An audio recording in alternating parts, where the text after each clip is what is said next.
Hi, folks. Welcome to another episode of Film Study. This is Ken McKusick. We're here to continue our Recollection series this offseason. And today we're going to be talking about Justin Forsett, a running back from the 2014-15 era. Also played a little bit in 16. Joining us here to talk about him is Hugh Cole. Hugh, how you doing? I'm good. Thanks, Ken. How are you? Always great to have you on. This is your third episode you've done recently. We do want to point people to the Jackson and Manning episode. I think it's a very good one, but go back and take a listen to that if you would. You also wanted to talk about Qadry Ishmael, so we did that right before this, and now we're talking about Justin Forsett. I will try and not have these load on consecutive days, but sometimes that happens anyway. It won't be the worst thing if it does. Justin, interesting player in Ravens history. Certainly another guy like Ishmael that they got kind of off the scrap heap, in terms of a guy who was almost out of chances in the NFL, and then he had his best years with the Ravens. He did. I'll be honest. I picked him because I followed him a bit post-career, and he seems just like a really, really good person. And I appreciate that about anybody, obviously, but especially athletes. He's a deeply Christian guy. He's an entrepreneur. He's done a number of different entrepreneurial endeavors post-career. Do you know some of those? Because I remember he had some athletic wipes he was doing at one point. What else has he done? I think that, and then motivational speaking. I know I've seen him in a number of different motivational speaking opportunities. I've seen him on a couple of podcasts with former NFL players talking about former NFL players and their post-career endeavors. So rather than get it wrong, I'll just point people to Google Justin Forsett and see what he's up to. I'm sure if some of those opportunities are out there. Okay. So you picked him. That's a reason why you picked him as a player. Talk a little bit about what you remember about him. Well, I think unfortunately you probably have to start with Justin Forsett by talking about how he got his opportunity in that 2014 season, which was when Ray Rice was released from the team because of his off-field issues. Don't necessarily have to get into that too much, but that was when Justin had been signed earlier in that offseason.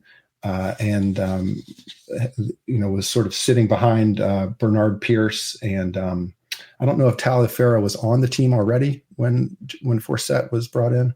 2014 was Taliaferro's first year, I believe, okay. but he's definitely on the team. He had a couple hundred yards that year. Okay, so had a couple guys that he was competing with, and he's shown brightly in the first few games, and then really picked it up towards the middle and end of that season. It was an interesting thing because obviously Pierce had been a big part of the playoff run in 2012, but he had a down 2013. You still thought maybe he'd be the guy if Rice went down, and Rice, of course, lost for other reasons. But the three-headed monster was really not bad at all that year. Pierce had some yards, Taliaferro had some yards, and Forsett had his career season with 1,266, 5.4 yards per attempt. I've been touting success rate recently. He did not have a particularly high success rate, only 42.6%, which is about 15 percentage points lower than Gus Edwards' career rate. So good, certainly good player, lots of breakaway value, made a Pro Bowl. But as a runner, he was very good. Took advantage of a offensive line that had a pretty good year that year too. Played at a pretty good Cal team during his time in college with Marshawn Lynch, and sort of followed Marshawn Lynch into the NFL. And Aaron Rodgers, I think, was on that Cal team as well. So they had a pretty good team at that point. But you're right, came into the league, drafted by Seattle, was with a number of different teams before landing with the Ravens. And then just like a lot of other players have, when they get to Baltimore, found something in the water and put together a year that had the team finding success. I don't remember exactly what the expectations were for that team going into that season, but not high. Yeah, not high. Yeah. And especially after the Ray Rice thing, not high at all. But yeah. Flacco had his best year, and Kubiak was there as an offensive coordinator, which really when you look at the history of Ravens offensive coordinators, it is not storied. You have Greg Roman, who was good in ways that people will never accept that he was good at. And he was honestly the best. And then Kubiak, the second best, but only was here for a year because he moved on. Had he been here longer, he might have been known as the best. And they have Monken, who's probably the third best. Mm-hmm. And it's not a particularly great group. You look defensive coordinators; they're all great, but the offensive coordinators have a lot of bad 1-year guys. Not for lack of big names though. Caldwell, Fossil. I mean, these were big name guys that just even. Trestman, coming in from the CFL with a lot of success there. I mean, it wasn't like they didn't try. Marty Morningweg, I guess it's hard to call him a big name. Morningweg, but I don't want to go too far down the rabbit hole, but I do like telling these stories when I find Marty Morningweg is a really interesting guy at the podium. Some people, they get to the podium, they know exactly what they're doing. And Dean Pease, whether you agreed with what he was doing or not, he was very open about explaining what things were. And Jerry Rosberg, you always know where you were because he basically didn't like to be at the podium. I don't think, even though he had a very professorial way about him, he would give you these quippy one-liners to try and end the question, with nothing, as opposed to giving you something really meaningful. It's okay, but it was a particular style. Harbaugh, there's always a level of coach speak going on, and you've got to try and discern what's the difference. Morningweg can't complete a sentence. I mean, the guy literally could not complete a full sentence, so it's really hard to get much out of him. And if you look back at some of the transcripts when he was the offensive coordinator, you'll see this right in the thing because they try and script the thing, giving him as much help as they can, and they still don't end up with complete sentences in the transcript. So interesting guy. There was not really a place for him after Roman took over from run game coordinator or tight end coach or whatever the hell he was, and to be the offensive coordinator. It'd be, not to continue down the rabbit hole too far, but it would be interesting to know whether they prepare coaches, even sort of at younger ages, whether they put them through those types of preparations to get them to the point where they can communicate what they're trying to do to the public. I'm sure they do that. And I'm sure the Ravens in particular are very careful about that because they're so information sensitive. So, you if you have a person who's kind of a natural backpedaler, and then they're also going through their head, the gears are turning on what can I not give away.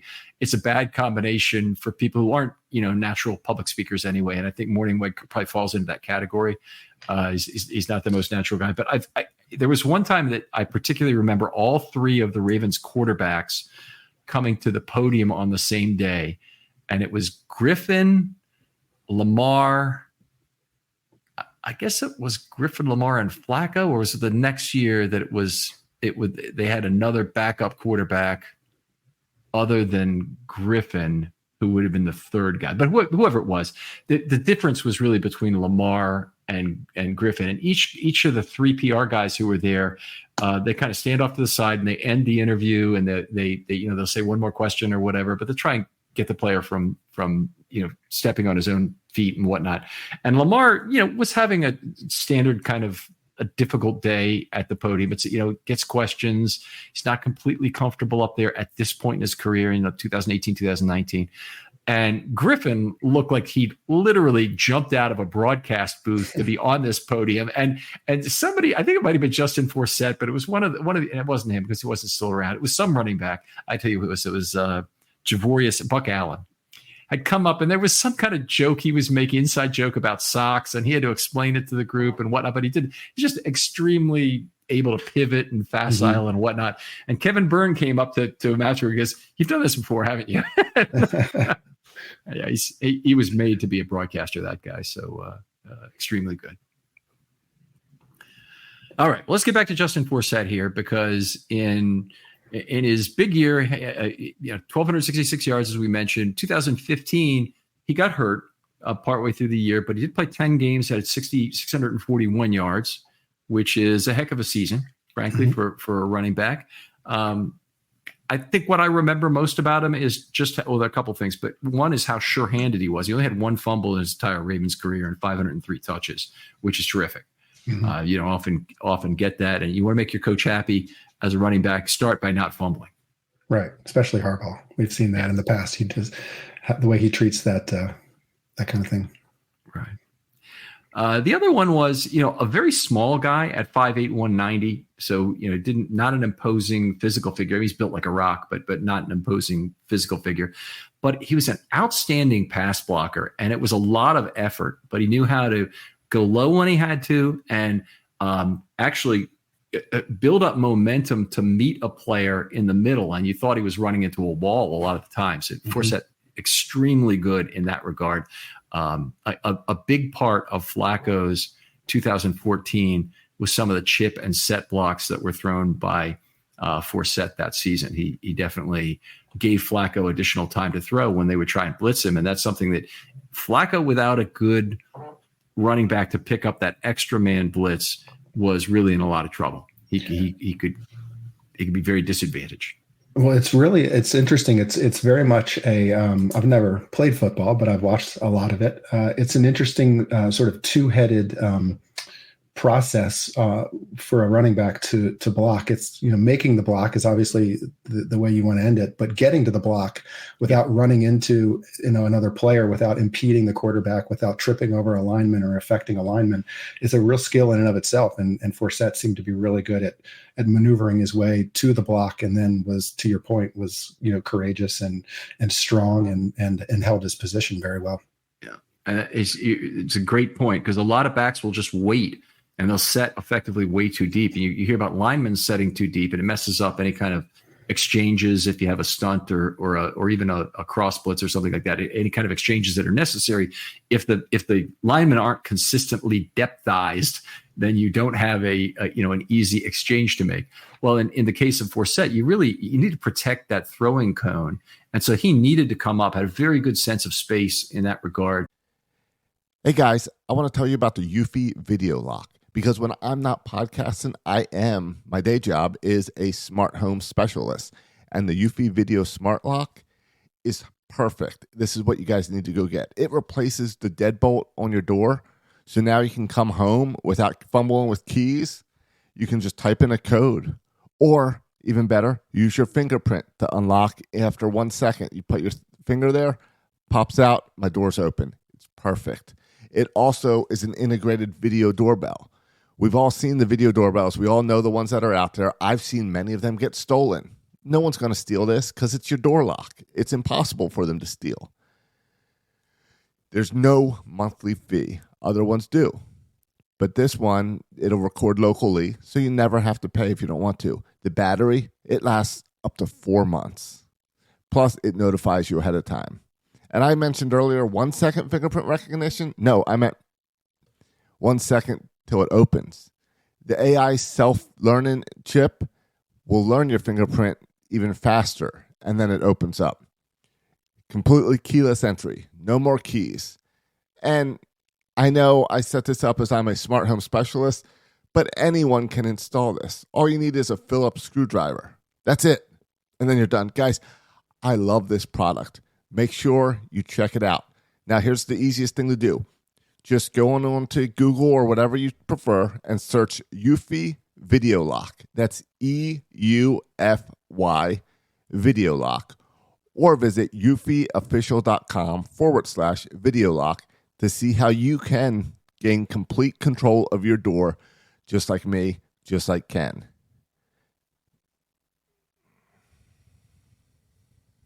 And come up and hit an opposing player. And it's a two-part thing, as you mentioned. It's identification of what his responsibility is going to be.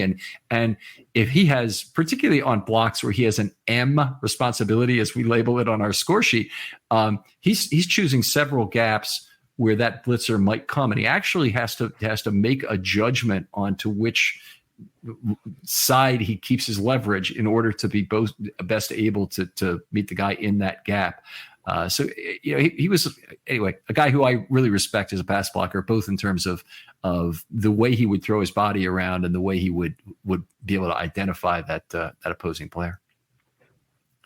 You mentioned his size. It's probably worth talking a little bit more about, only because I saw, as I was looking through highlights, not necessarily the electricity of a Keaton Mitchell, but still the ability to get to the second level and to break through tackles, to either not necessarily to make guys miss always, but to put guys in a position where they're not maybe in the perfect tackling position, so he's able to bust through. He's got, for a guy his size, I would call it a bit of a surprisingly good ability to break tackles and to get yards after contact. Yeah, contact balance, and in that era we had probably the greatest Raven ever at it, which was Ray Rice, in terms of being a look. I mean, look, there's nothing wrong with Jamal Lewis in terms of contact balance either. He ran right through contact, but Ray Rice, could get into that 3-point stance pretty much whenever he wanted while running the football. In the middle of a carry, I'm talking about, that he would regain his balance by using one hand on the ground. And Forsett had some of that as well. Definitely a very good run through contact guy who could occasionally use his hand on the ground, but hell of a player. The shorter you are, generally, the better chance you have to use that hand to rebalance yourself. Yeah. It's not always recommended, by the way. Some running backs coaches would tell a running back that there's some extra injury risk with it, but it is something that I think is a great asset when you can use it. He would often disappear into the line of scrimmage and then emerge on the other side into the second level. It was, he would get sort of lost in there among the bigger guys, and would hit the hole very quickly though, and pop out the other end and take off. That's probably some good offensive line coaching going on in there. The Ravens certainly, they had their best interior offensive line during the 2009 to 2012 years, when they had Jason Brown and Burke at center, and they had Grubbs and Yonda at the guards for all of those years. Those were, sorry, they didn't have Grubbs for 2012, I guess, but they had Osemele for the playoff run. Anyway, great run of interior offensive line play.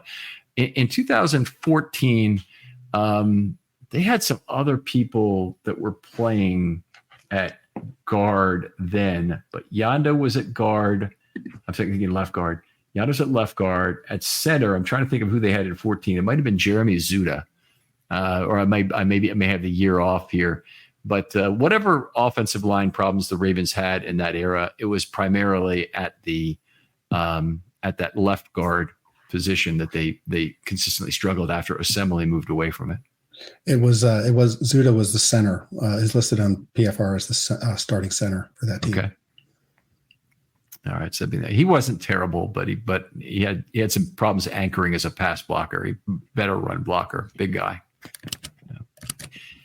All right. How about? Well, I got one other thing to mention in terms of play style. One of the things I really liked about him is I thought he sold the boot exceptionally well. And if you remember that 2014 season, it's true of a lot of Flacco years, the boot was a major part of what the Ravens did to create time and space for Flacco to have options at 3 levels. And oftentimes that meant Torrey Smith as the deep option in his 4th season. But he had a lot of success previously, obviously, as the deep option in terms of drawing pass interference, also having some long catches.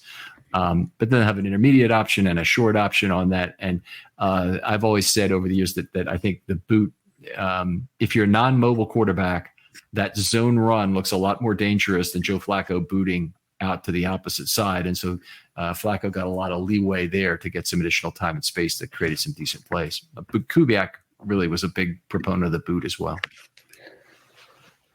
Yeah, Kubiak was known for getting a lot out of his running backs, but coming into a system like Forsett did in that first year and picking it up fairly quickly and efficiently, I think was a tribute to him.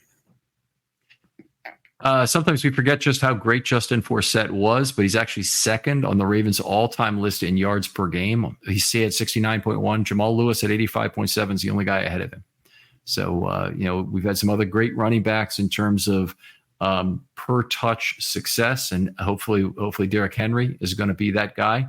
But these are the guys who played. I think I cut it off at 16 or 20 games. I don't remember. I think 16. So it had to be like one full season I did it for. He's 3rd in yards per carry. The only 2 ahead of him are Lamar Jackson and Gus Edwards. So 2nd among running backs. So Justin Forsett really deserves to be remembered as the player he was in Baltimore. Just a terrific asset to this team. How about some specific plays and instances you remember from his career? Starting week 2 of the 14 season against the Steelers, the Ravens blew out the Steelers in that game, 26-6, I think. He had a 41-yard run in the fourth quarter. He didn't score. He almost scored, but I think they punched it in maybe a play or two later. And that was the one where, obviously it's always great to beat the Steelers, beat up on them like that. But just to have your quote unquote new running back come in and begin to put something together in a game like that is great. Yeah. I'll pick another time from that 2014 season. The Ravens went on Monday Night Football to play at New Orleans around Thanksgiving. So it was 11:24 they played there. That game it had several things, but one of the plays I really love, and it's one of the reasons why I still Lardarius Webb is a player who's very near and dear to my heart. Made an incredible hustle play from the opposite side of the field to chase down somebody. It might have been like Dante Stallworth or somebody on the very first drive. But anyway, chased him down, tackled him at the 1-yard line after a 66-yard game. And then the Ravens 4-and-outed the New Orleans from that point. They end up winning that game by 7 points. 34-27, I think. And Forsett had a huge day, 182 yards rushing, 2 TDs. And it was a really great game. We went to that game down in New Orleans, which is always fun, of course, to go on the road and see the team win. But, I remember it as much for Webb's great play as I do for Forsett's incredible running that day. Yeah, for sure. I'll just rewind 2 weeks prior to that. I think their bye week was the week prior, and they played Tennessee in week 10, 20 carries for 112 yards and another 2 touchdowns. So that was, I think, a stretch of back-to-back games that really helped that season in the push for the playoffs. Yeah. That win, I always sometimes get confused. That's the Zach Metzenberger loss, I think, to the Ravens at home, and then they had another similar one, but it was actually 21-0, which was the 11-sack game against Mariota that came later. That was, I think, in 2017. But a couple games that sometimes I confuse. But anyway, that Forsett game is a nice one. How about the AFC divisional loss to New England? Now, a lot of what the Ravens did well in that game has been forgotten. So this is the 35-31 loss where the Ravens blew 2 14-point leads. And obviously some things went wrong in that game. It was also the week before Deflategate was exposed. So that was a game where Tom Brady had unfettered usage of deflated footballs without anything coming up during the game. And the Ravens had they played New England as tough as they always play New England in the playoffs. And Justin Forsett was a big part of it. 24 carries for 129 yards and a TD in that game as well. And it's easy to forget, how close that team was to being a Super Bowl team that year. It's just a damn shame that I'll never think positively of Brady for a lot of reasons. I'm not saying wasn't a winner. He obviously was, but I won't think positively of him because of that whole Deflategate crap. It's the most ridiculous thing, and all of the texts that came out on that after the fact are just kind of add a deliciousness to the scandal from my perspective that I think Tom Brady richly deserved. Couldn't agree more. The interesting thing about that 14 team was they just seemed snake bit from the Ray Rice at the beginning to that Patriots loss at the end, where, like you said, they had a couple of big leads. They had some leftovers from the Super Bowl team that were still performing at a decent level. They had some guys. I really enjoyed looking back at that season as part of this process, seeing guys like Owen Daniels and Kamar Aiken and guys that you just, would never expect to be necessarily big contributors to a divisional team, really stepping up and doing some really interesting things. So it was a lot of fun to watch. Forsett was a big part of that. Yeah. All right. Always a pleasure talking football with you. Tell folks where they can find you online and drop your question if they want to. I'm at Hugh Cole on Twitter, so always open and willing to chat with folks about that. So if you want to reach out to me there, it's probably the best way to do it. All right. Other folks out there, if you'd like to be on a Recollection show just like you, hit me up with your player. DMs are always open on Twitter, and I want to hear from you. If you have other ideas for a show, it's the off season. I do a lot of content where I have basically an open mic approach to this. If there is an interesting topic you'd like to talk about involving football, I'll have that discussion with you. And I encourage you to send me some ideas. And that's how you got on the show for the first time, is you want to talk about Jackson and Manning. And I want you guys give that a listen if you can. So we'll double plug it in this episode. Thanks again for coming on. It's great fun, Ken. Thanks. We'll talk to you next time on Film Study.